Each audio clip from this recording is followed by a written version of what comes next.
Can money buy happiness? You've definitely heard this question before. It's a question that has started endless debates, and you probably think you know the answer. But depending on who you ask, you'll get completely different answers. And no matter what you say, someone will tell you you're wrong. For some, the idea that money can buy happiness feels ridiculous. Because how can money buy something you can't touch? They believe happiness comes from purpose, from love, from peace of mind, and that chasing wealth only leads to emptiness. For others, the answer is obvious. Because when you've struggled to afford rent, food, or health care, it's hard to separate happiness from a price tag. Both beliefs make sense. Both come from lived experience, but neither tells the whole story. The rich say money isn't the answer, but they've always had it. The poor say it changes everything, because it does. And somewhere in the middle is confusion. Some middle-class families say money doesn't buy happiness, but only after they've had just enough to stop worrying. And some people in poverty say money doesn't matter, but because it hurts less than admitting how much they need it. So who's right? And what are we really chasing? This video isn't about winning an argument. It's about seeing the truth hiding under both sides. And if we ever want a real answer, we need to answer the deeper question here. What actually is happiness? Happiness is simply defined as the state of being happy. Okay? Close your eyes and think of the last time you felt truly happy. Was it when you bought something or when you were with someone? Is it pleasure? The dopamine spark when you go to the club? An instant gratification of likes on your Instagram post? Or is it peace? The quiet mornings? The absence of fear? Psychologists call happiness a state of well-being and contentment. But that's too clinical, isn't it? Because happiness feels different depending on the moment. Wikipedia defines happiness as a complex and multifaceted emotion that encompasses a range of positive feelings. This I can agree with because happiness isn't one thing.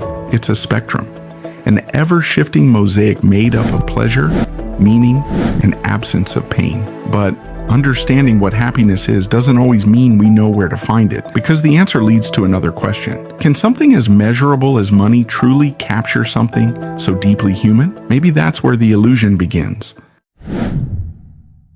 On October 8, 1978, Dean Forbes was born into a world that had already decided who he would be. A boy in a broken home, in a place where dreams were a luxury few could afford. Dean was the second of 3 children. His father walked out when Dean was just 5 years old, leaving his mother, a chronically ill woman, to care for the family. Dean became the man of the house before he even became a teenager. He helped his mother, who was battling health issues, while trying to protect his younger sibling from a world that seemed intent on breaking them. But Dean was sure of an escape: football. From the moment he could kick a ball, Dean believed it was his ticket out. By his teens, he was scouted and played at a competitive level. At that point, this wasn't just a dream anymore. It was a way out of poverty, a way to rewrite his family's story. And for a moment, it looked like it might happen, until it didn't. An injury crushed his shot at a professional career. Overnight, the dream died. At 19, Dean went from training for stardom to working dead-end jobs. Worse,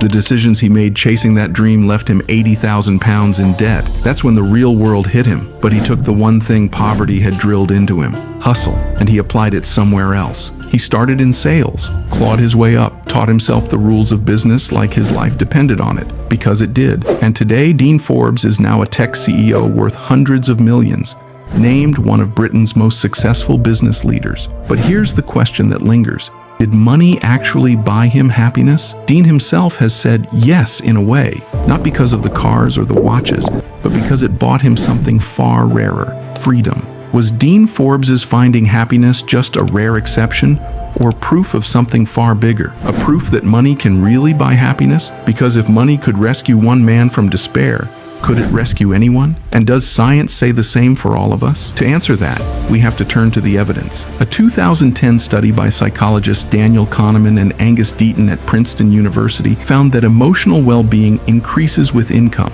up to around $75,000 a year in the US. Beyond that, happiness plateaus. Then, a decade later, researcher Matthew Killingsworth revisited the question with a larger data set, and his findings suggested that happiness continues to rise with income even beyond that earlier limit, especially when money gives people a sense of control over their time and choices. But it's not just individual studies. When you zoom out to a global scale, the pattern becomes even clearer. Data from the World Happiness Report consistently shows that countries with higher GDP per capita tend to report higher levels of life satisfaction. Nations like Finland, Denmark, and Switzerland, where average income, healthcare access, and social stability are high, also rank among the happiest. Meanwhile, countries struggling with poverty, political instability, or low income per capita, even within countries, the same pattern repeats. Urban areas with better infrastructure, education, and employment opportunities show higher average happiness than impoverished or underdeveloped regions. When people have resources, they have options. Psychology calls this the need satisfaction theory, the idea that happiness rises when basic needs like food, safety, and belonging are met, and money is the means through which those needs are secured. Scarcity, on the other hand, rewires the brain and shifts it to survival mode. Attention narrows, anxiety spikes, creativity fades, you think more short-term and even become more impulsive. Poverty, in that sense, isn't only a lack of money, it's a tax on the mind, stealing the space needed for joy, planning, or dreaming. And it's not just humans. Primates and social mammals show higher stress when resources are scarce, and more stable, cooperative behavior when abundance exists. For humans, that abundance translates into lower cortisol levels, better health outcomes, and greater optimism about the future. I wasn't born with a golden spoon, and maybe that's why this topic hits differently for me, because I know what it feels like to lie awake and wonder if you'll ever catch up, to feel the weight of your family's hopes and your own fear that you might not make it. But every time I think about it, the same truth returns. Most of these worries,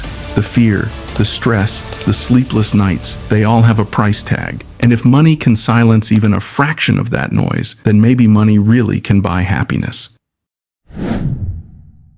How can a man who has tasted the world still feel hungry? This is a short story of Anthony Bourdain. He had the kind of life most people dream about. He had the fame, the freedom to travel the world, and the wealth. From the outside, Anthony Bourdain looked like a man who had won life's lottery. Born in New York in 1956, Anthony Bourdain dropped out of college, spent years washing dishes and cooking for people who'd never remember his name. He built a punk rock persona and numbed himself with heroin. For a while, that was his escape. Then everything changed. When a magazine piece turned into a book, Kitchen Confidential exploded. And overnight, the man who once washed plates became a global voice, a traveler, a chef, and a millionaire. He finally got money, fame, freedom, the very things we say buy happiness. But behind the camera, he was breaking. His friends said he was restless, always moving, never still, never satisfied. Even in the midst of success, he was running from himself. In interviews, he spoke openly about his struggles, loneliness, exhaustion. He once said, "Your body is not a temple, it's an amusement park. Enjoy the ride." But behind that quote was a man trying to convince himself that the ride was still worth it at the height of his fame. In June 2018, inside a quiet hotel room in France, Anthony Bourdain took his own life. He had money, love, and admiration, yet his life was quietly filled with internal battles. And now, we are forced to confront a truth we keep avoiding, that even the life we all dream of can feel unbearable. Different faces, but the same emptiness. Oscar winner Robin Williams made the whole world laugh while struggling with depression before he unalived himself. Jane Park, Britain's youngest Euro Millions winner at 17, said the money ruined her life. John McGuinness, lottery winner turned recluse, said the money didn't bring peace. It broke everything it touched. Barbara Hutton was one of the richest women in the world. Her life was filled with tragedy, failed marriages, and loneliness despite her immense Woolworth fortune. She once remarked, "Money alone can't bring you happiness, but money alone has brought me unhappiness." And there was Jack Whitaker, who won $315 million, one of the biggest Powerball jackpots in history. He gave to charity, built churches, helped strangers, but the weight of wealth broke his family apart. His granddaughter and daughter both died from overdoses. His marriage collapsed, and he said the money had cursed his life. In fact, studies on lottery winners found that nearly 40% reported no lasting improvement in their happiness. The money gave them everything, except the happiness they were searching for. It's a strange pattern, isn't it? People who had what the world tells us to chase, ending up haunted by the very thing we dream of. You think the money will change everything. You'd certainly believe that once you reach the top, happiness would be guaranteed, but strangely, that's when it starts to slip away. For a while, it brings you joy, a new car, a new space, and a new life. But then, the excitement fades. The house stops feeling new. The car just becomes transport. This is what psychologists call the hedonic treadmill. It means no matter how much you gain, your mind adjusts and the joy fades. And you start running again, chasing the next thing that might finally make you feel alive. That's the silent betrayal of success. Your brain gets used to the good life faster than you can appreciate it. So you keep chasing bigger, louder, newer versions of the same feeling. At first it feels like ambition, but over time it starts to feel like emptiness. Because when the chase ends, something else disappears with it. Meaning, we're not built to live without struggle. In fact, our mind cherishes the journey at times more than the achievement. Hunger gives us purpose, but when everything is within reach, life loses its weight. The feeling that maybe you've climbed every ladder and still ended up nowhere creates the existential void, the strange loneliness that comes when you realize you've run out of things to want. And that void only grows deeper with power, because the more powerful you become, the fewer people can stand beside you without needing something from you. The harder it becomes to trust who's around you. Soon, you're surrounded by everyone and understood by no one. That's the quiet tragedy of wealth, not the fear of losing it, but the realization that even when you have it all, you can still feel nothing. The more we have, the more we compare. And the problem is, there's always someone better, because wealth doesn't erase competition. It simply changes the arena from survival of the fittest to pursuit of perception and illusion of happiness. And when everything becomes a transaction, life turns into an exchange rate, but meaning doesn't trade. And maybe that's the final truth about happiness, that it was never meant to be pursued like wealth. Yes, money can buy happiness, and yet somehow it also can't. We live in a world that's rarely black or white, because humans are complex creatures, and money itself is not good or bad. It's a multiplier. If you're lonely and you get rich, you become a lonely rich person. If you're generous and get rich, you become a generous rich person. Money doesn't change who you are, it just amplifies it. So maybe the better question is not whether money can buy happiness, but how we can use it to create the conditions for it. Happiness, after all, is less about what we own and more about what we experience. The most expensive things in life fade with time, but the smallest moments, the dinners with friends, the road trips, the laughter, they stay with us. So money finds its worth when it becomes a tool for experience, not a symbol of status. And what is experience without time? Money's real magic appears when it buys back your hours, because the richest person isn't the one with the most, but the one with the freedom to live on their own terms. And when you have time, you begin to see what truly matters, people. And maybe the greatest return on investment is the feeling that someone's life is better because you were in it. Happiness isn't only about connection, it's about growth, curiosity, and discovering who you can still become. Beyond growth and connection lies a quieter happiness, the peace of financial stability. Happiness doesn't grow in anxiety, it thrives in stability, in knowing that what you have is enough. When you finally reach that place of enough, something beautiful happens. You stop using money to fill yourself and start using it to fill the world around you. Because giving, whether to people or to a cause, is one of the few things that multiplies happiness. So maybe money can buy happiness, but not in the way we think. Because true wealth is learning to use it to multiply what matters most.